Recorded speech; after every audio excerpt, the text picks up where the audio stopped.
zer dian mikrovegetalak. Azkenen dia, vegetal normalak beti ez ditugunak, baina bere bizitzanako hasiera fasea. Kontzentratuta dazkate mineralak eta vitaminak eta propiedade guztiak.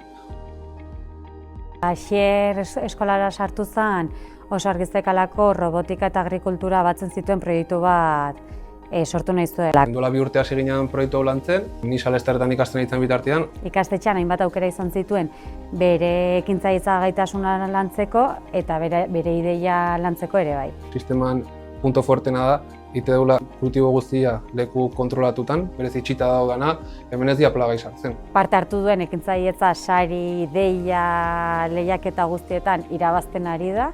Alde batetikan ikasenpresa programan parte hartu zuen, ikasenpresa programan ikastetxetikan bere ideia garatu behar dute lantaldean eta prototipo bat sortu behar dute. Eta saritua izan zen.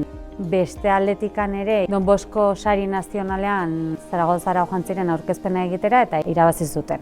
Gero enpresa batera joan zen teknikara lanera eta hor ja aplikatu zituen ezagutza teknikoa robotikakoak. Aurkeztu ginen Gipuzkoaekin sarietara eta irabazi genuen.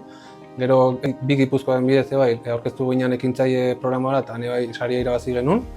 Eta azkenengoa izan da, lehengo hastean aurkeztu ginen inmersioen emprendimento lehiaketatara ere bai, eta irabazi genuen bai.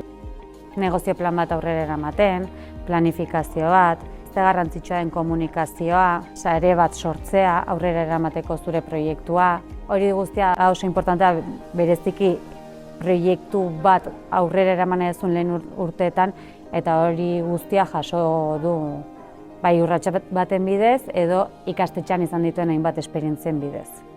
Horre guztia ahalbidetu dugu gauden lekua iristea, enpresa sortu dugu eta gaude momentu baten enpresa handitu eta merkatuan sartzeko.